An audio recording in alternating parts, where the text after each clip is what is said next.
salmo muito conhecido. Todos nós, da grande maioria dos cristãos, né, dos leitores da Bíblia, esse salmo é um salmo muito conhecido. Salmo 128. Diz assim: Bem-aventurado aquele que teme ao Senhor e anda nos seus caminhos. Do trabalho de tuas mãos comerás, feliz serás e tudo te irá bem. Tua esposa no interior de tua casa será como a videira frutífera, teus filhos como rebentos da oliveira, à roda da tua mesa. Eis como será abençoado o homem que teme ao Senhor.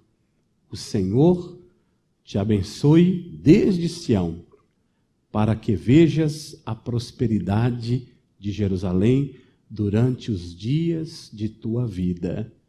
Vejas os filhos dos teus filhos, paz sobre Israel. Amém, meus irmãos? Que eu diminua e o Senhor cresça. Meus irmãos, aproximadamente 975 a.C., Salomão estava inaugurando o templo, um sonho para o povo de Deus. O projeto, a planta, foi iniciada pelo grande rei Davi, mas ele não concluíra. Mas Deus havia prometido a Davi que o filho dele, e especificamente Salomão, construiria o templo para a edificação do povo, do nome do Senhor, e assim o fez. Aproximadamente 975, essa construção está sendo concluída. Salomão tem uma experiência fantástica, você vê lá em Crônicas. Primeiros Reis, capítulo 6, começa a narrar isso, um pouco mais dessa construção, dessa reforma, aliás, dessa inauguração, né, professor Isabel, pastor Jonair. E o Salmo 127 e o Salmo 128 foram escritos justamente nessa época. Enquanto o Salmo 127 fala sobre os filhos serem heranças de Deus para os pais, o Salmo 128 ele faz um apanhado da realidade de como as famílias agora, que tinham um templo, tinham um local de cultuar, como aquelas famílias poderiam impactar aquela sociedade.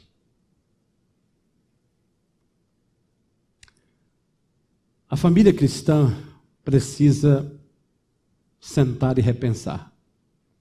Essa mensagem de hoje não é para pai, não é para mãe só, não é para filhos, não é para pais que têm filhos, é para pais que estão esperando filhos. Porque não importa a condição dos filhos, e ele é biológico ou do coração, eles são filhos que Deus deu.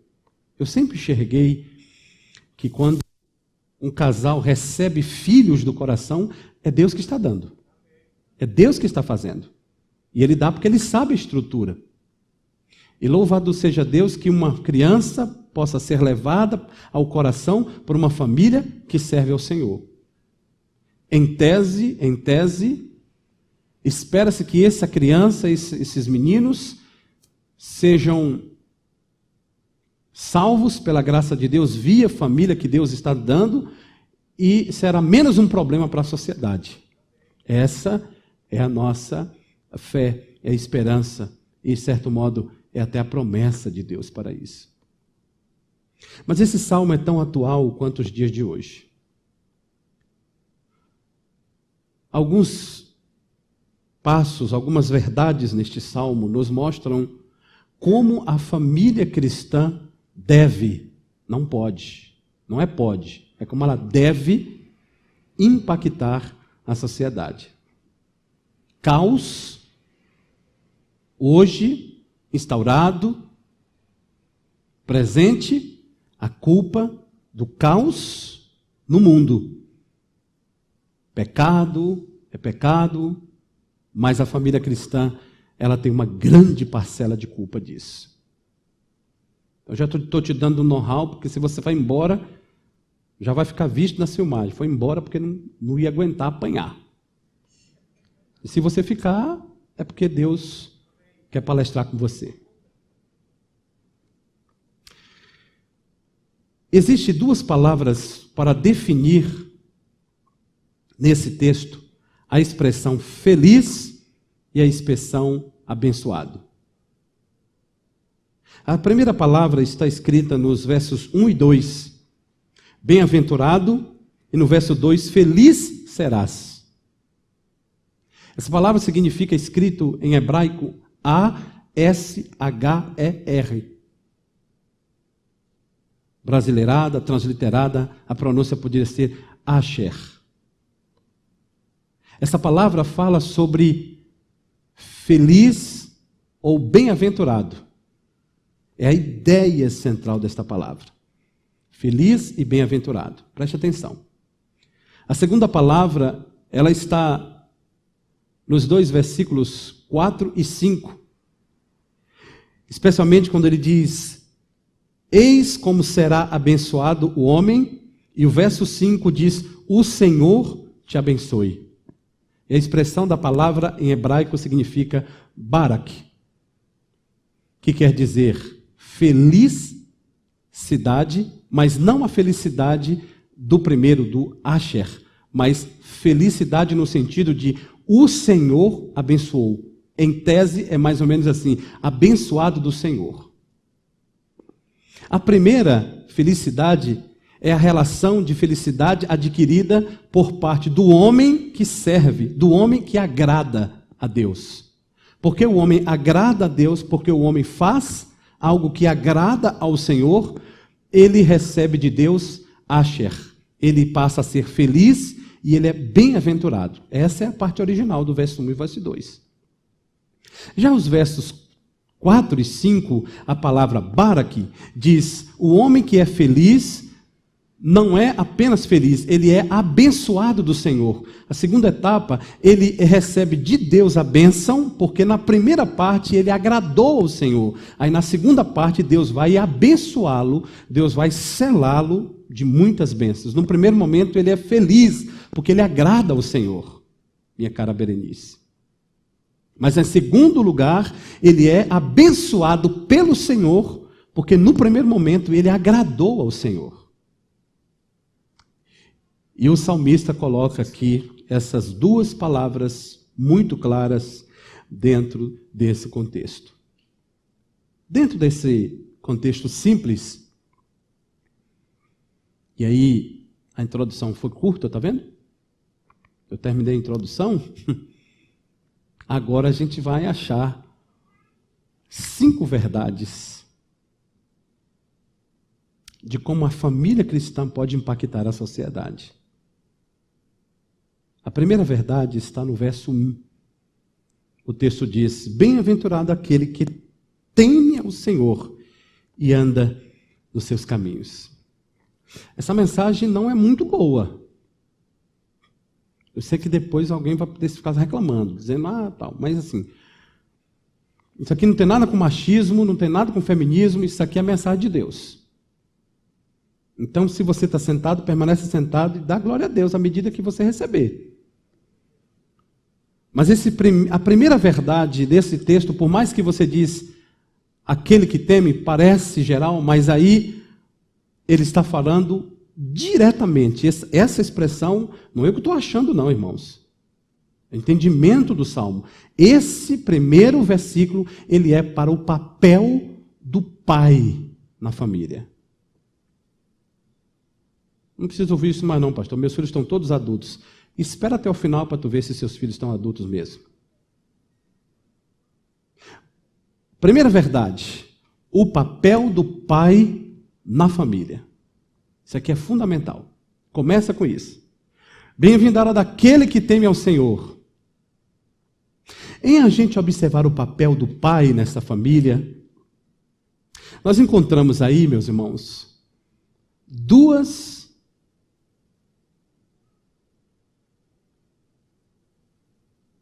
pontuações que o salmista faz.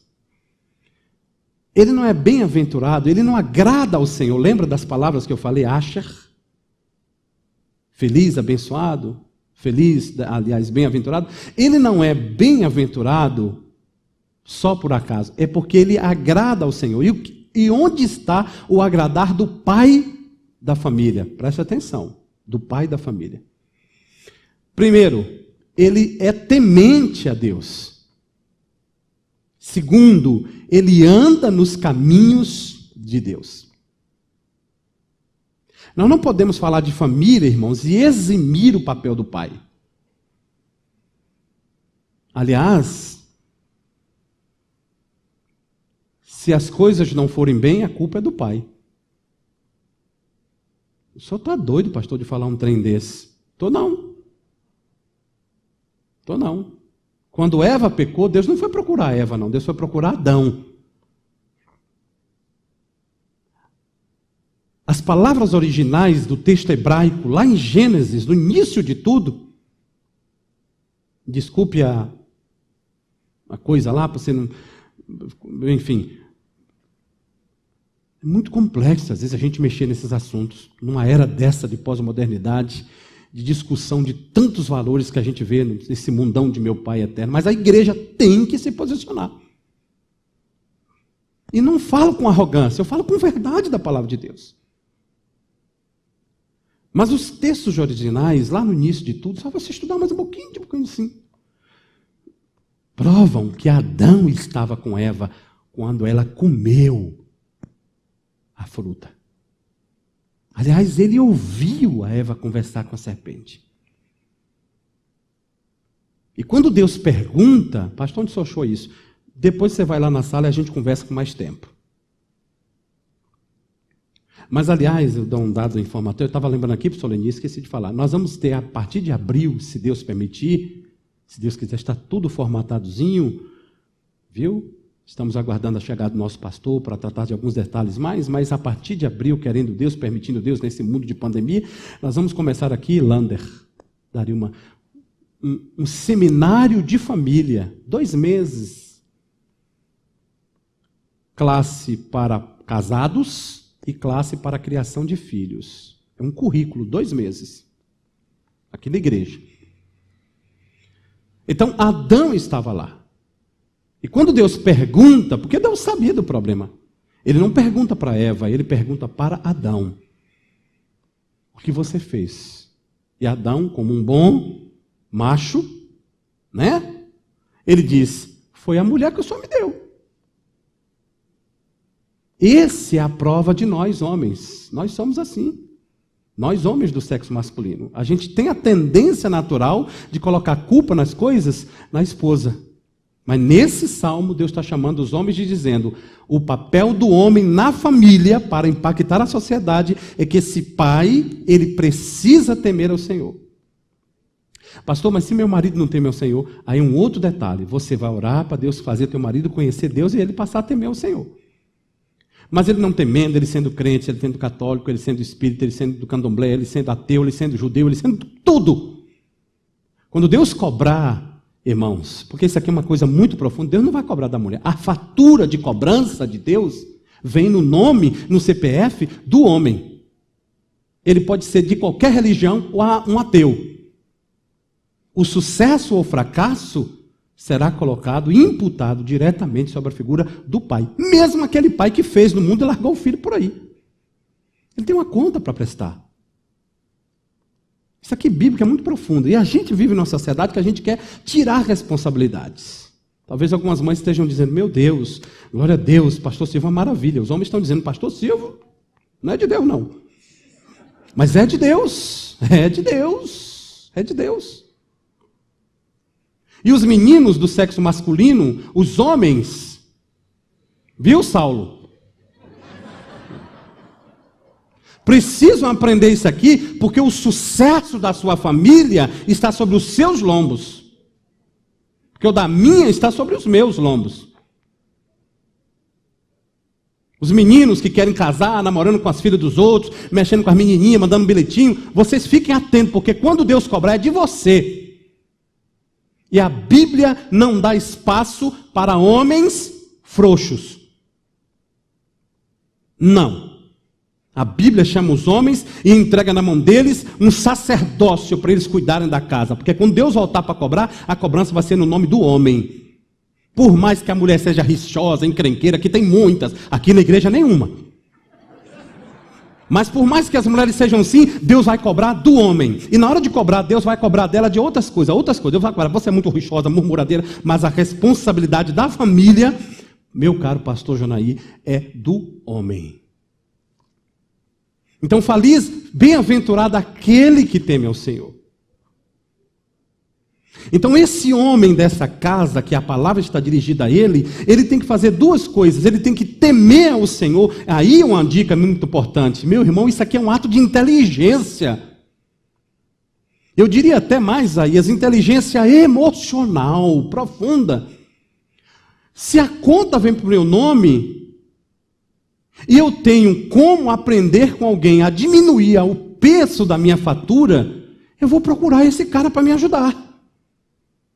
Porque Deus coloca sobre nós, Cláudio, a responsabilidade, mas Ele diz, eu te dou subsídios para isso, tema a mim, diz o Senhor. Aprenda comigo. Por quê? Por que isso? Porque Deus é o Senhor da igreja, sim ou não, irmãos? Em Israel está a vida toda comparando Deus como o marido e a igreja como a esposa. Cristo vem e Ele é o marido, Ele é o noivo e a igreja é a parte feminina. Então Deus cuida, Deus zela, Deus preserva, Deus ama, Deus supre. Paulo entende tudo isso e ele chega a dizer o seguinte, a palavra em grego, Paulo diz assim lá em Efésios capítulo 5, a partir do 23, grande é esse mistério. Aí ele diz, gente, que mistério? E ele diz, o mistério entre Cristo e a igreja.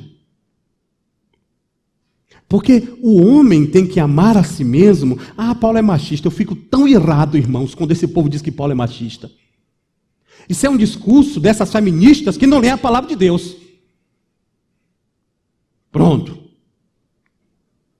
Me desculpe, irmãos, mas a palavra às vezes tem que sair verdades. Paulo não foi machista, pelo contrário, Paulo está dizendo, olha, a responsabilidade é do homem. O peso é do homem. E as mulheres que não, eu quero para mim essa responsabilidade. Não aguentam, porque não foi para elas dada essa responsabilidade, para elas foram dadas outras responsabilidades, que muitas vezes elas estão sonegando a família, deixando chega para vocês. Mas Paulo está dizendo, isso é um mistério.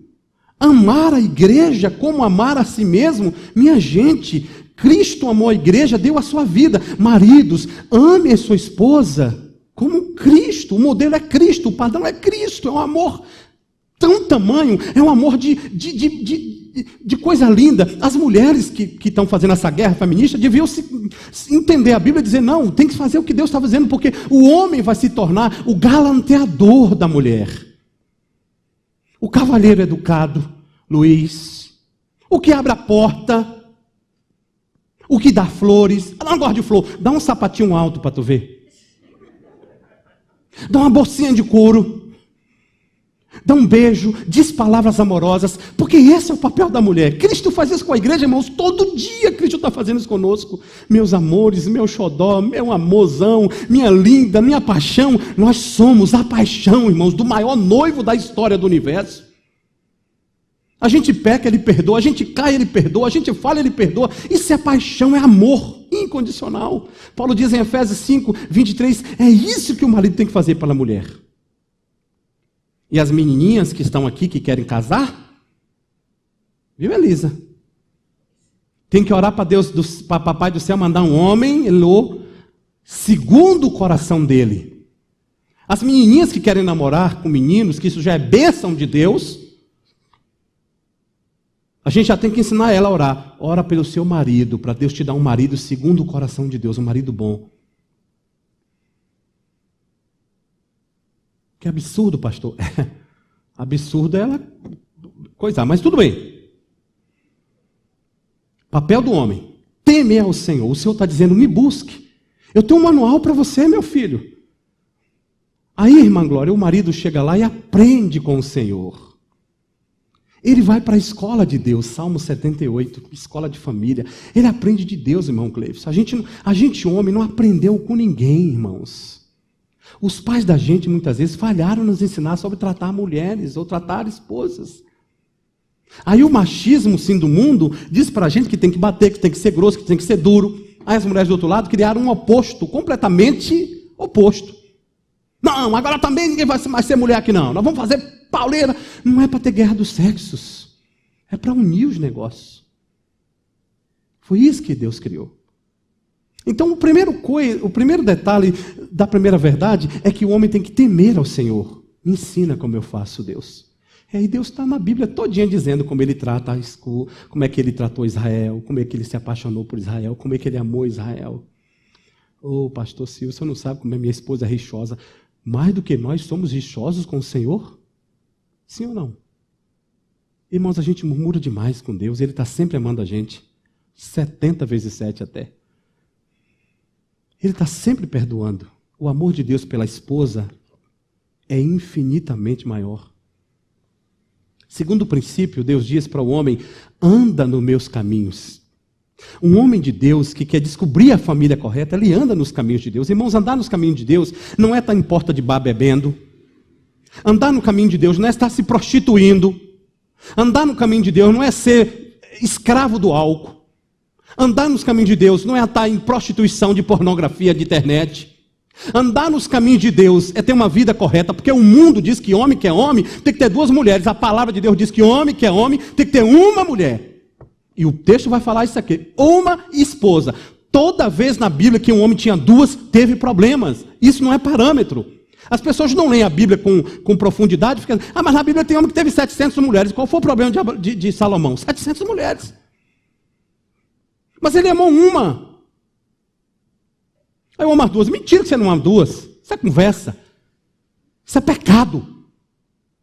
Homem não pode amar 2 mulheres como Eros. Só dá espaço para amar uma.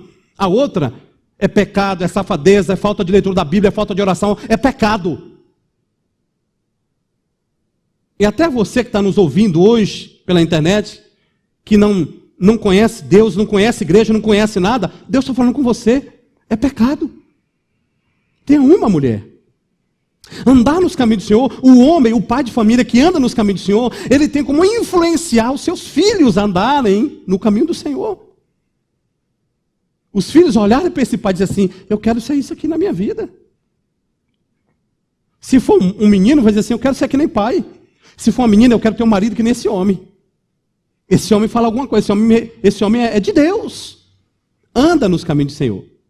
Então eu vou adiantar, porque tem muita coisa profunda, eu não quero bulir muito nessas feridas, não. Mas andar no caminho do Senhor é uma coisa que não tem... É uma coisa muito profunda. E vocês deixam Deus falar, o Espírito Santo de Deus falar ao seu coração. Homens, dessa noite, de casa, o papel do homem. Porque Deus, quando fez tudo isso, Deus replicou o que Ele é na vida do homem. Então Ele cria a família, chama macho e fêmea.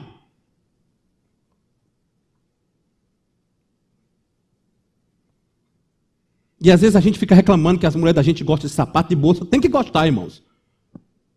Quem não pode gostar somos nós. Porque quando a gente começa a gostar de sapato de mulher, de bolsa de mulher, o problema está grave. A mesma coisa, a mulher reclama da gente porque a gente gosta de carro, porque a gente vai lavar carro, porque a gente fica falando de peça de carro, de roda de carro. Tu não tem que gostar dessas coisas mesmo, não. Porque no dia que uma mulher começar a gostar de roda de carro, de falar de carro, tem alguma coisa errada. Deus fez assim. A gente já num shopping e parar de frente a um tablet, rapaz, que tablet massa, que bom, uma tecnologia, um negócio. Parar no carro, no meio do shopping e ficar olhando para o carro, vendendo. Cadê a mulher? A mulher está do outro lado, olhando para a vitrine, no sapato. Que perfeição, meu Deus. Foi Deus que fez isso, irmãos. Deus fez assim. Não, pastor, isso é machismo. Não, meu, isso é a Bíblia de Deus. Papel do homem, ensinar segundo o que ele teme ao Senhor. Amém, meus irmãos? Segunda verdade de como a família pode impactar a sociedade. Agora volta para mim, olha para mim, por favor. É por isso que Satanás, o cão, o capeta do inferno, ele não gosta de família. Ele não gosta. Por isso que a partir das ideologias dessa pós-modernidade, o homem está se feminilizando. E as mulheres estão se masculinizando. Porque essa é uma tática das trevas de quebrar isso que está na palavra de Deus.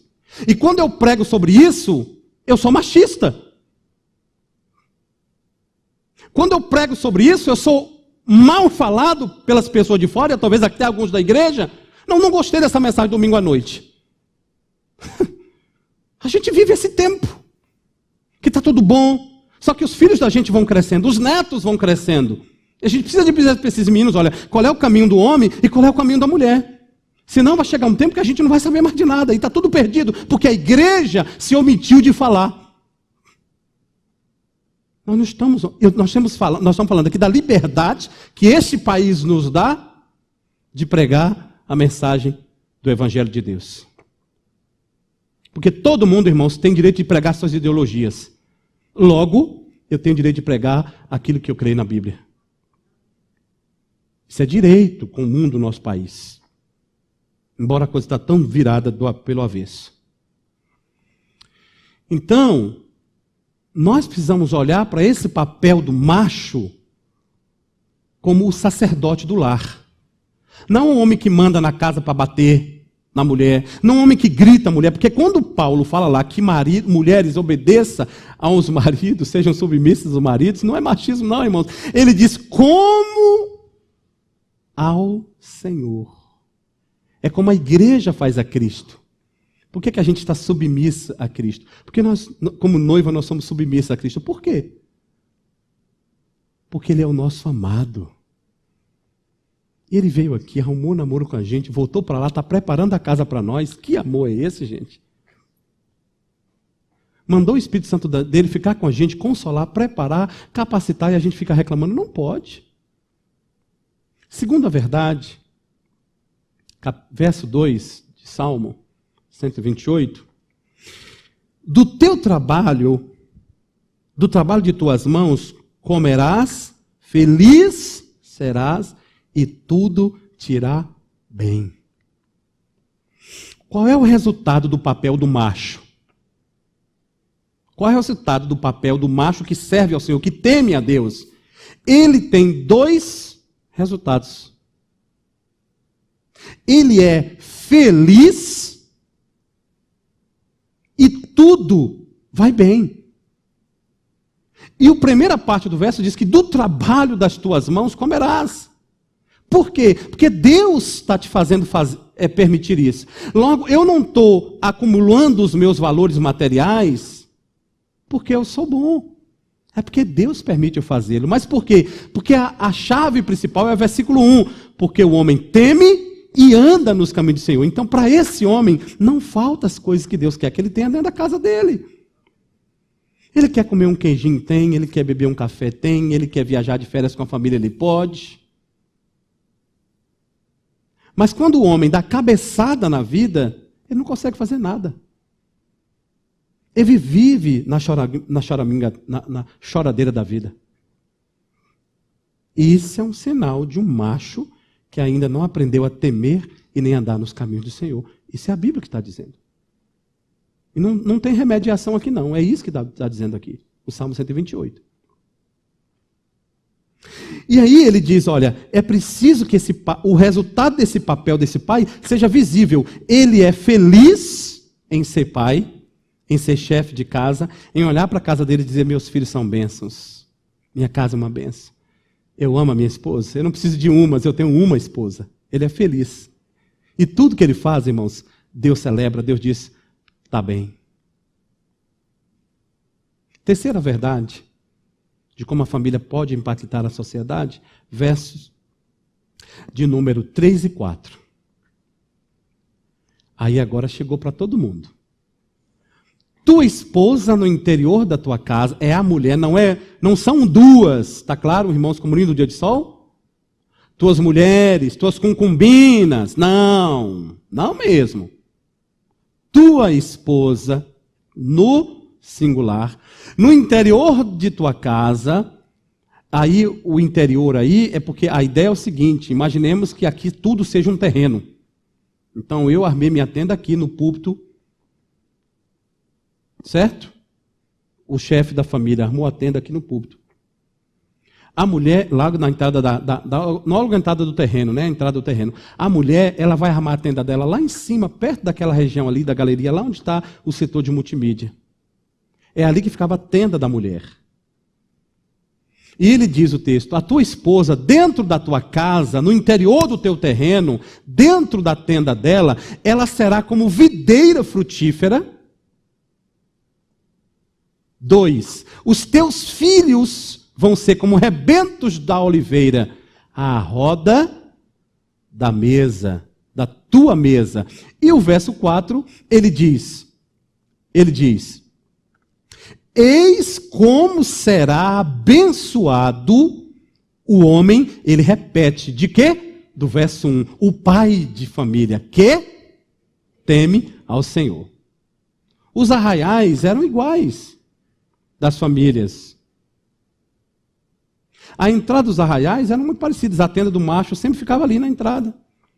Outras tendas de empregados, de curral de bicho, cercado todo o arraial, mas lá tinha um arraial da esposa, onde ela fazia comida, onde ela paria, onde os meninos aprendiam a ler, onde os meninos aprendiam a escrever, onde os meninos aprendiam a cozinhar e mexer dentro da casa, as tarefas que elas dividiam para os filhos.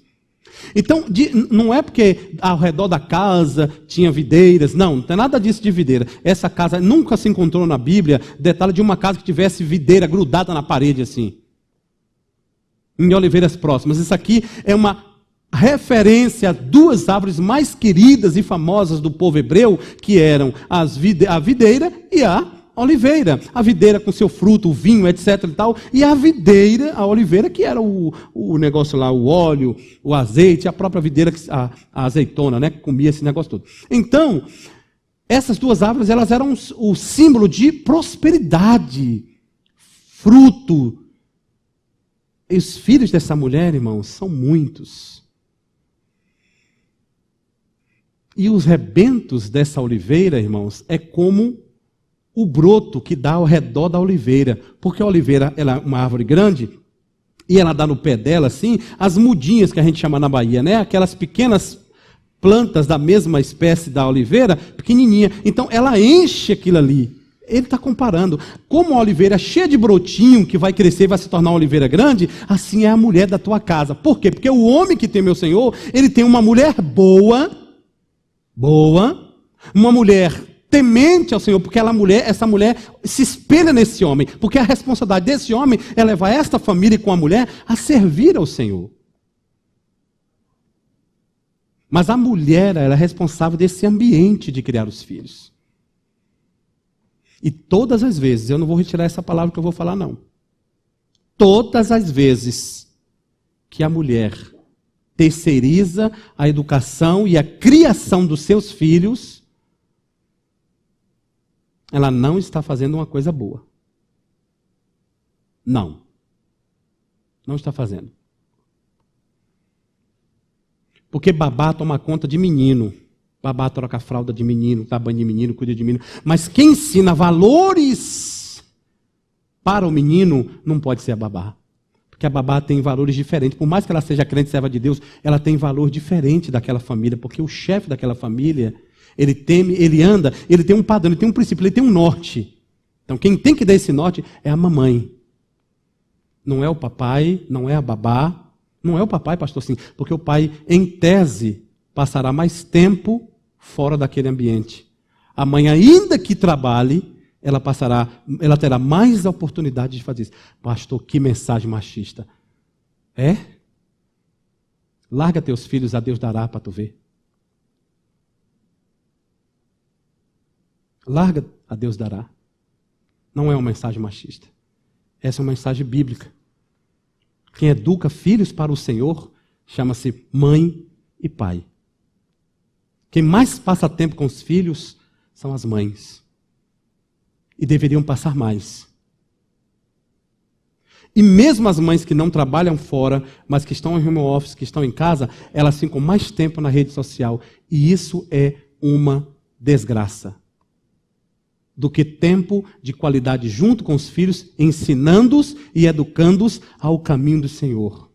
Por isso, muitos filhos não querem saber de igreja, tomam raiva de igreja, porque a gente era um ativismo medonho na igreja, tudo eu fazia na igreja, para me aparecer, para ter oportunidade, para fazer tudo, mas eu não cuidei do mais precioso dos meus ministérios, a minha casa, a minha família. E em algum momento da história eu vou pagar um preço. Isto aqui, irmãos, é a palavra de Deus. E o texto diz para nós que essa mãe, que está sentada à volta,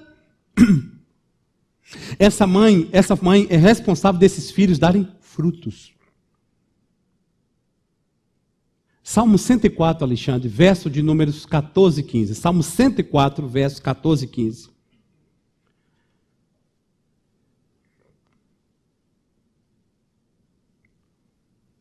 Salmo 104, versos 14 e 15. Fazes crescer a relva para os animais e as plantas para o serviço do homem, de sorte que da terra tire o teu pão, verso seguinte, o vinho que alegra o coração do homem, o azeite que ele dá brilho ao rosto e o alimento que lhe sustém as forças. Quando a gente vai lá para Provérbios, para ver o trabalho da mulher virtuosa, aquela mulher que administra a casa, que cuida, que dá ordem para os negócios, que ela trabalha. Aquela mulher trabalha. Ela tem um negócio de tecelagem lá no texto, mas ela dá ordem, ela cuida da casa, diz que o marido dela é muito bom, que a família é boa, que a roupa do marido é bem vestida, porque ela é uma mulher que cuida desses detalhes. E ela trabalha fora. Não se trata de trabalhar fora, mulheres. Se trata de sonegar o papel que Deus deu para você fazer. E colocar os teus filhos ao redor da tua casa, porque Deus está te dando todo, Deus dá o sustento, porque na casa do homem que teme ao Senhor tem tudo isso aí. Tudo isso aí. Deus sustenta esse homem de alegria. Deus sustenta esse homem de frutos. Agora Deus diz assim, a mulher precisa ser fiel. Provérbios 7, versos 10 e 12. A mulher precisa ser uma mulher fiel. A mulher de dentro de casa, cujo marido é temente ao Senhor, ela é fiel não só ao marido, mas aos filhos, à casa e ao princípio que ela recebeu de Deus via orientação palavra para viver a vida em família. Provérbios 7, versos 10 e a 12 diz que eis que a mulher sai-lhe ao encontro. Preste atenção. A fiel, ela está dentro da tenda. Agora pronto, o pastor disse que a mulher de fiel não vai nem ao shopping. Não é isso não, filho. A mulher fiel, ela tem tarefas a desenvolver na sua casa, na sua tenda. Esse é o trabalho da mulher fiel. A infiel, ela não cuida nem da casa, nem da tenda, larga tudo. E diz o texto que ela sai ao encontro com vestes de prostituta, astuta de coração. A infiel é apaixonada, é inquieta, cujos pés não param em casa. Verso 12, ora está nas ruas, ora está nas praças, espreitando por todos os cantos. Essa é a mulher infiel, que não tem prazer de achar em casa o zelo. Pastor, porque você não sabe quem é meu marido. Porque teu marido não teme ao Senhor. O detalhe é esse. Mas não se preocupe, filha, ele vai cobrar do teu marido. Deus vai cobrar do teu marido. Porque o teu marido não é alegre na tua casa, porque o teu marido não te proporciona uma vida de alegria, porque o teu marido é bruto com os teus filhos, ele vai cobrar. Agora, você como mulher não pode abandonar a tarefa da casa de ensinar os filhos à volta da tua mesa. Enquanto o marido não teme, enquanto o marido não está em casa, você tem um bocadinho de temor, a conta vai vir para ele, a fatura vai para ele, mas na minha mesa, na minha casa, eu, mulher, vou cuidar dos meus filhos. É isso que está claro, como Linda diz Saul. Ok? Mas a infiel não, ela fica desorientada. Roupas indecentes, roupas que não convêm para mulheres casadas. Eu não vou entrar nessa área não, misericórdia. A família da antiguidade e a família de hoje, se uma família da antiguidade visitasse uma das nossas famílias hoje, era uma coisa fora do padrão. Então, não sei. Ah, pastor, sou antiquado. Meus irmãos, a Bíblia não é antiquada, a Bíblia é atualíssima. Nós que temos problema de trazer as coisas para colocar na Bíblia, sabe? O nome disso chama-se exegese. A exegese, na língua baiana, exegese, porque na língua do Sudeste é exegese, né? É assim que os irmãos aqui falam, exegese. Eu vou ao extra, a gente fala, eu vou no extra. Então, a exegese é você abrir a Bíblia e deixar Deus falar como ela é. A exegese, portanto, se constitui heresia. Eu acrescento à Bíblia o que eu quero que ela fale comigo.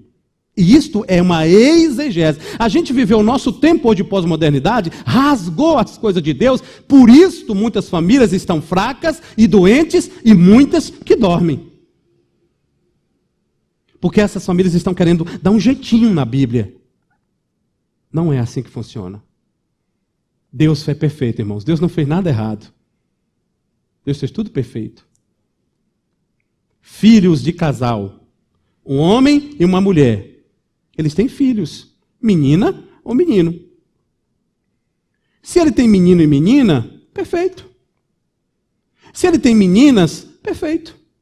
Se ele tem só meninos, perfeito, do mesmo jeito. Por quê? Porque o menino vai olhar para dentro de casa, vai ver um macho, um pai. Minha referência, meu pai, minha referência de homem. Porque esse meu pai é que nem o pai de Salmo 128. É um homem que anda nos caminhos, é um homem que teme ao Senhor. Esse homem é uma referência de macho para a minha vida. Se é uma menina, a menina diz, esse homem é uma referência de marido. Que ama a esposa, que beija a esposa, que abraça minha mãe, que lava a louça. Porque isso não tira a masculinidade da gente. O que tira a masculinidade de um homem é bater na mulher. Porque aí ele é frouxo, não é homem. O que tira a masculinidade de homem é querer virar mulher. Porque ele quer mudar o padrão de família que Deus fez. Então, quando tem só duas meninas, as meninas crescem dizendo, papai e mamãe, eu quero uma família assim. Quando tem dois meninos, os meninos crescem e olham, papai e mamãe, eu quero ter uma esposa como papai tem mamãe, e eu quero ser um pai como papai é para a mamãe. Mas quando as coisas estão invertidas, quando os papéis em casa estão invertidos, quando o homem deixa de ser o sacerdote do lar, alguma coisa dá errado na família. Repito, sacerdócio não é ser machista, não é ser bruto, não é ser ignorante, é ser afável, porque ele é sacerdote cujo modelo é Cristo. Amém, meus irmãos? Meu Deus, não é para falar muito amém. Irmãos, quando a gente sai do papel de família dentro de casa, as coisas desandam. E os filhos pagam. E pagam caro.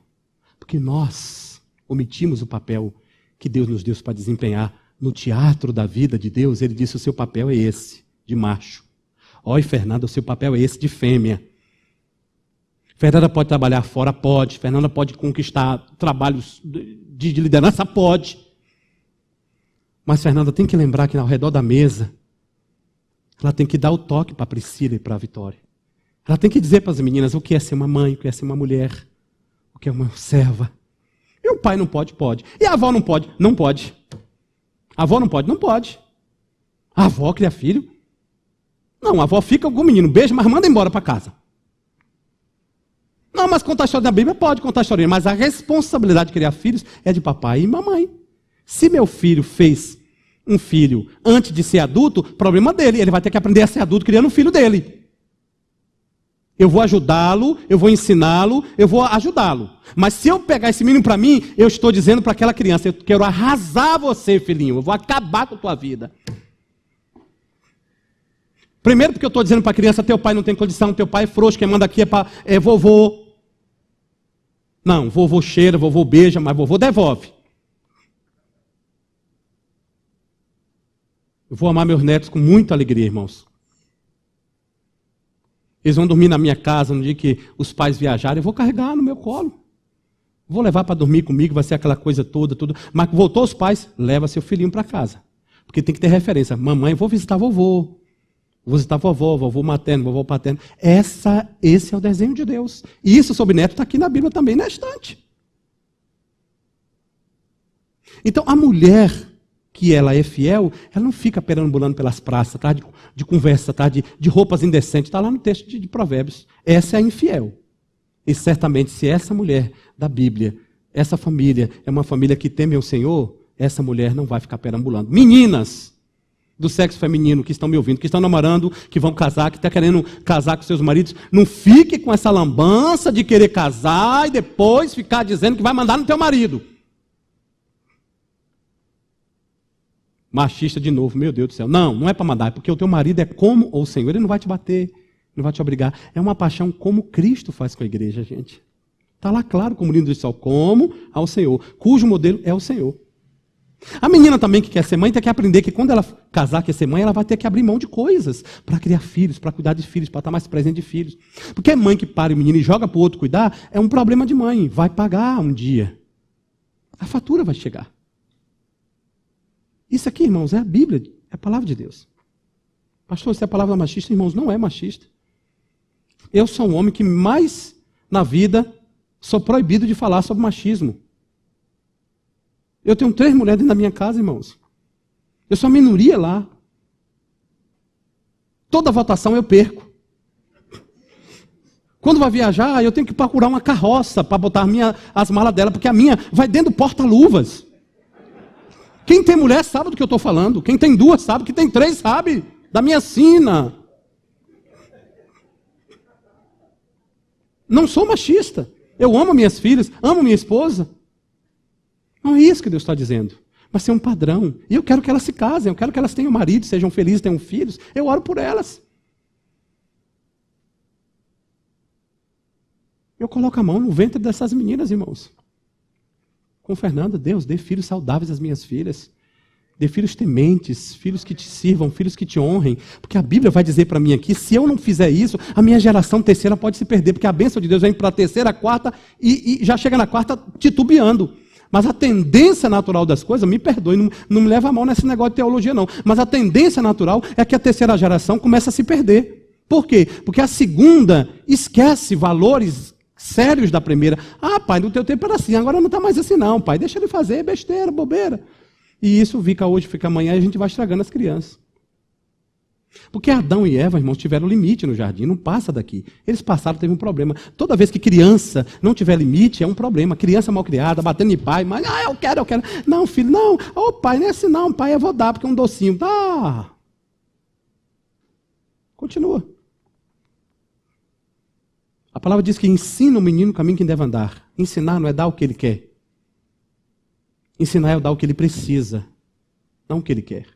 E o que os nossos filhos mais precisam é conhecer o Deus que papai e mamãe servem, para que quando eles cresçam, eles entendam, agora é a hora de conhecer o meu Deus, a minha experiência com Deus, que um dia foi de papai e mamãe, agora é o meu Deus. Então, 4, verso de número 5. O Senhor te abençoe desde Sião,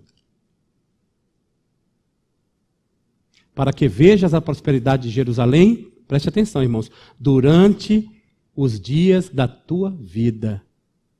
Mais à tarde a gente vai completar aqui. Mas assim, agora a quarta verdade é sociedade impactada por essa família. Porque o patriotismo, irmãos, começa em casa. O livro que eu escrevi sobre cartas da Ásia, o primeiro capítulo é destinado à rebeldia. Irmãos, deixa eu dizer para vocês, o problema da rebeldia, que a palavra de Deus disse, é como pecado de... Quem lembra? Lá em Números. Rebelião. A rebelião, que é a rebeldia contra uma autoridade instalada, é como pecado de feitiçaria. E a palavra de Deus, se não me falha a memória, ou não sei se eu estou inventando, diz lá em Apocalipse que quem é feiticeiro não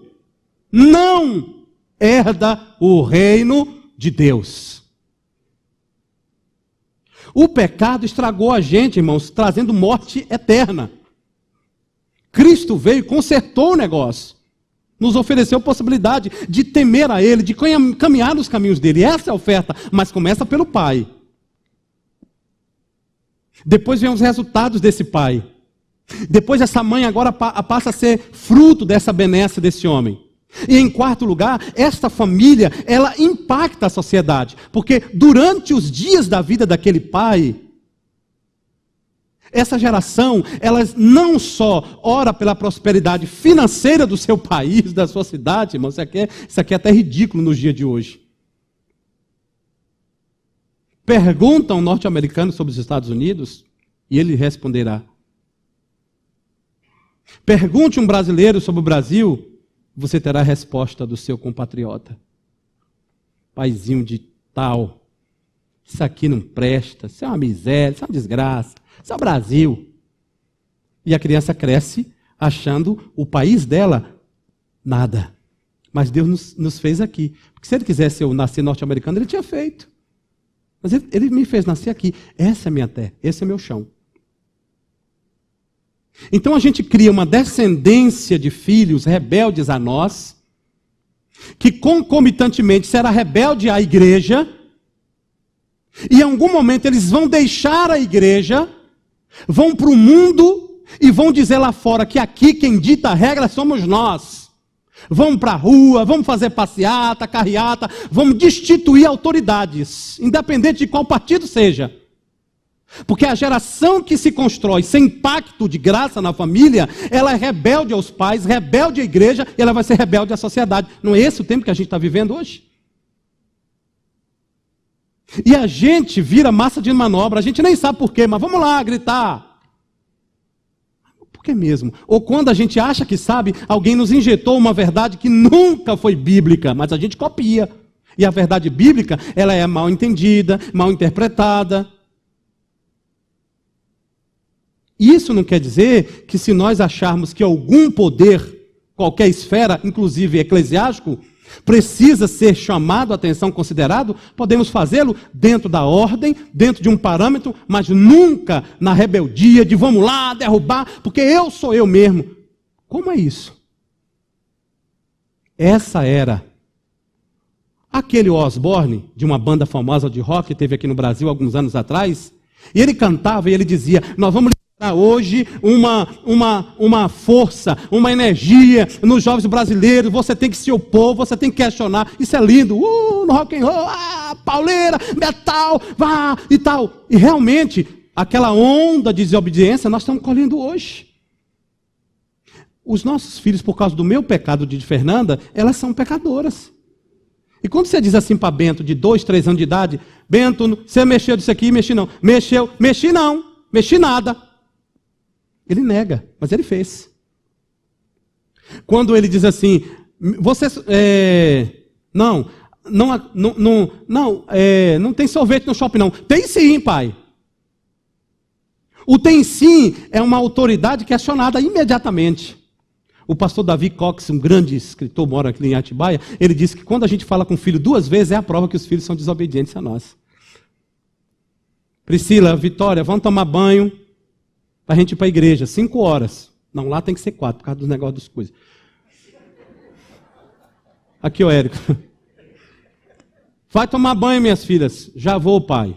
Beleza, tal. Cadê Priscila e Fernando? Está ali no celular. Menina, vai tomar banho. Prova cabal em conteste da desobediência. Aí a minha conversa com elas é, vocês estão depositando numa conta perigosa, um dia vocês vão sacar, e o débito vai estar negativo, porque quem desobedece pai e mãe, a vida fica curta, o cemitério está chamando cedo, tem problema de coração, tem problema de depressão, sim, vai ler a Bíblia, você vê, lê a Bíblia, não dorme direito, casa mal. Você quer desobedecer pai e mãe, filho? Então, a sociedade é impactada a partir dessa família estruturada. O que diabo faz? Desestrutura a família, desestrutura a sociedade. É isso que nós estamos vivendo. E para concluir, a quinta última verdade. Essa é a mais leve de todas. Não menos importante. O verso de número 6, ele conclui dizendo, e você vai ver os filhos dos teus filhos. E ele repete o negócio da sociedade. Paz sobre Israel. paz sobre a tua nação, paz sobre a tua cidade. Irmãos, parece que a gente está num cabo de guerra hoje, que a gente quer mesmo que o barril estoure. Eu quero mesmo que esse governo dê mal, o governo federal, estadual, municipal. Eu quero mesmo ver o pau quebrar na cadinoca. Comigo é assim, eu quero ver mesmo. Tem que sair, tem que tirar, tem que fazer acontecer. Esse prefeito não vale nada, o governador piorou. Presidente, então a gente começa a fazer isso, irmãos. Isso é mal. Porque o texto diz que essa família, ela declara paz para a sua cidade. Ela profetiza paz para os seus governos. Porque se o governo for bem, lá em Timóteo, Deus falou, Paulo, orienta Timóteo para falar com a igreja de Éfeso, para orar pelo rei, orar pelos governantes, porque se a cidade tiver paz, a gente tem paz. Deus falou para o povo, mandou para Jerusalém, tirou de Jerusalém, mandou para a Babilônia e disse, na Babilônia vocês oram por Nabucodonosor, vocês oram pela Babilônia, ora por essa cidade, porque se essa cidade tiver paz, você tem paz. A gente aprendeu tudo errado, irmãos. Eu não oro por esse governo. Meu Deus, que cabeça pífia desse crente. Então eu vou orar só porque pelo que eu votei? Então no dia que eu não votei, eu votei em branco, eu não vou passar 4 anos sem orar. Que entendimento, como a gente é massa de manobra, irmãos. Se está acontecendo coisas erradas, Deus é Senhor do universo, Ele vai controlar tudo, Ele vai jogar todo mundo, irmãos. A mim, Ele vai jogar esse povo todo da política, Ele vai jogar todo mundo. Mas a última verdade, Deus está dizendo para os pais, quando você faz isso, você vai ver essa repetição na vida dos teus netos. Amém, meus irmãos? Os teus netos vão glorificar ao Senhor. E eu quero encerrar com 2 textos. Josué, capítulo 10, versículo 10 e 11. Juízes, capítulo 10, versos 10 e 11. Juízes 10, versos 10 e 11. Então os filhos de Israel clamaram ao Senhor, dizendo, perdão, meu irmão, eu errei, viu? Não é Juízes 10 não, é Juízes 2. Juízes 2, verso 10 e verso 11. Juízes capítulo 2. Esse episódio é aquele, irmão Cleves, que o senhor já estava fazendo a prévia aqui, viu? Josué e tal, aquele negócio. Aí Josué já morreu, porque depois que o senhor falou, Josué morreu, entendeu? Quando o senhor acabou, já passou aquela fase, ele morreu, porque ele falou, eu e minha casa serviremos ao Senhor. Aí depois disso ele morre, e a geração que vem depois de Josué, porque Josué cuidou tanto da obra, Josué cuidou tanto, irmã Isabel, dos negócios, que a geração de Josué, que ele não cuidou, não discipulou, sabe? Aquele negócio de discipular filhos, sentar com filhos. Lá em casa a gente tem uma agenda, assim, ó. O dia que eu saio com Vitória, o dia que eu saio com Priscila e o dia que eu saio com Fernanda. Misericórdia, não é poder... Eu saio com todo mundo, gente, mas o dia que eu quero papear só com Vi. Namoro, noivado, casamento, vida, Deus, futuro, faculdade, profissão. O dia que é só cumprir. Só eu, Priscila. Mais ninguém. Eu quero ser bem claro. No sábado que eu saio com Priscila, eu, Priscila e mais ninguém.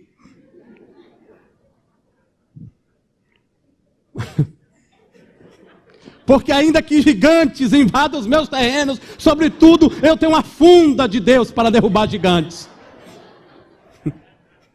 Então eu saio com Priscila, lancho com ela, bato papo, oro com ela. E é o dia que eu saio com Fernanda.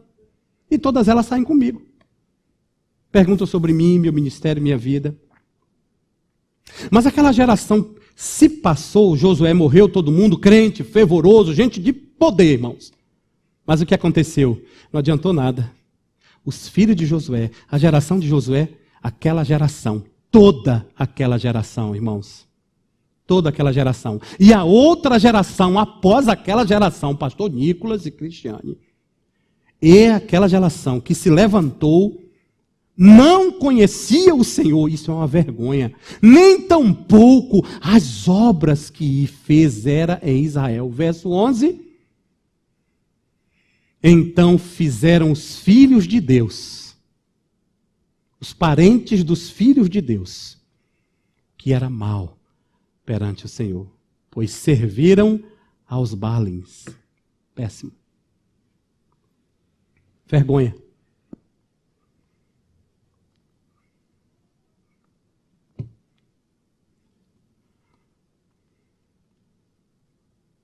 Aí eu falei de Êxodo. Êxodo 34.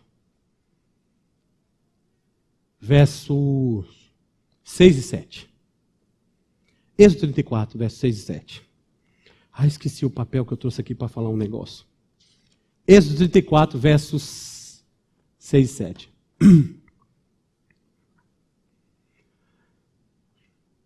Olha, irmãos, que coisa linda. E, passando o Senhor por diante dele, foi uma aliança que Deus fez com Moisés, aquele negócio todo. Clamou, Senhor, Senhor Deus compassivo, clemente e longânimo,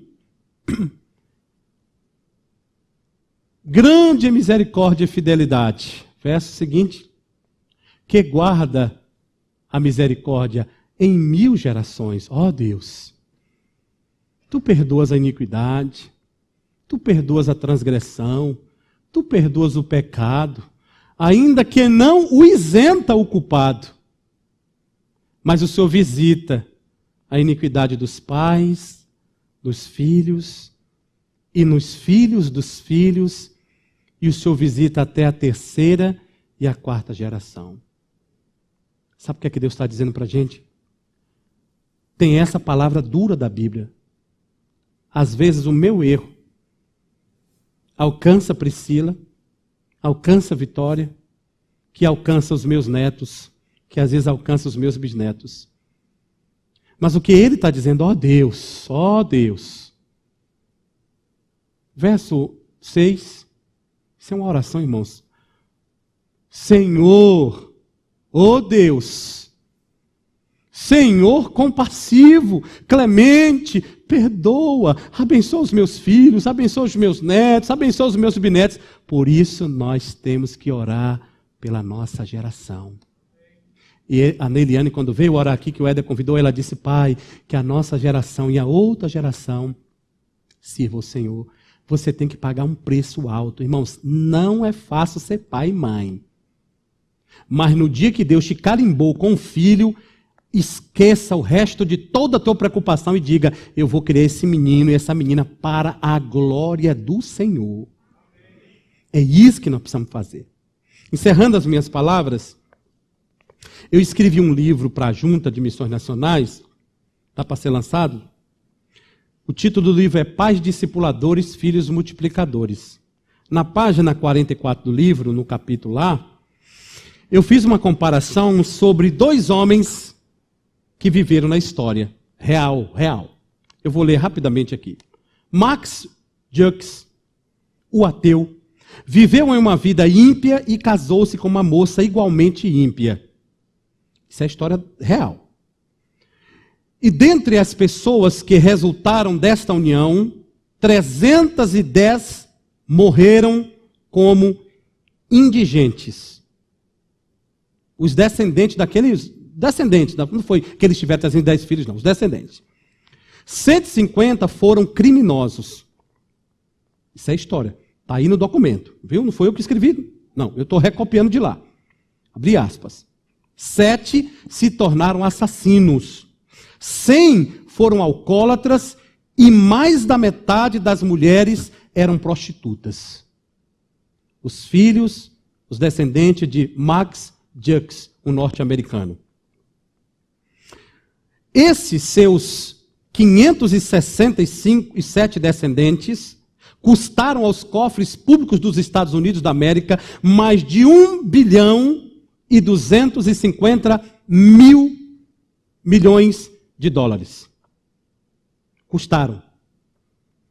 Jonathan Edwards viveu na mesma época de Max Jukes, mas ele se casou com uma moça crente. Jonathan Edwards era crente.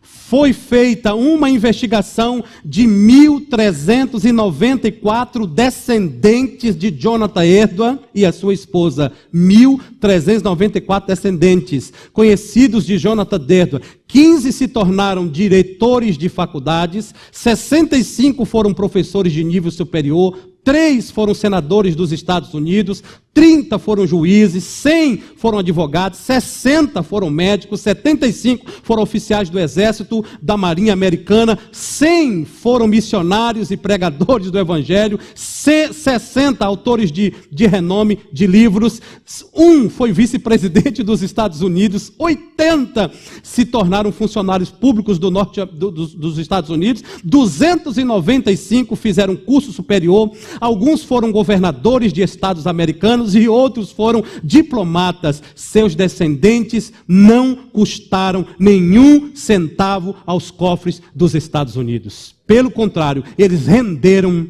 erários aos Estados Unidos. Aí eu escrevi lá: o relato verídico dos descendentes de Edward nos traz refletir sobre o futuro dos nossos filhos, sobre como desejamos que eles sejam lembrados numa sociedade cada vez mais capitalista, mergulhada numa sede desenfreada de querer mais e mais. Muitos pais têm se preocupado em projetar seus filhos aos melhores cursos universitários, o melhor futuro financeiro. Uai, não entendi, pastor. Se eu falar agora que o filho de Edward foi tudo universitário. Sim, mas não é que eu estou dizendo que o meu filho vai para lá e esquece a igreja, não. É isso que está rolando aqui, não. E deixaram de lado o melhor da vida. Veja que no caso da família de Jonathan Edwards, ocorreu exatamente o oposto. Um pai servo, uma mãe serva, devotos de Deus, amantes do Senhor, ensinou os filhos o reino de Deus, e estes ensinaram os seus filhos, e estes ensinaram os seus descendentes, e por conseguinte se tornaram os melhores descendentes, pois aí se confirma a palavra de Deus escrita pelo Messias Jesus Cristo. Busquem, pois, em primeiro lugar o reino de Deus e a sua justiça, e todas as coisas, inclusive a minha casa, as minhas filhas, os meus netos, serão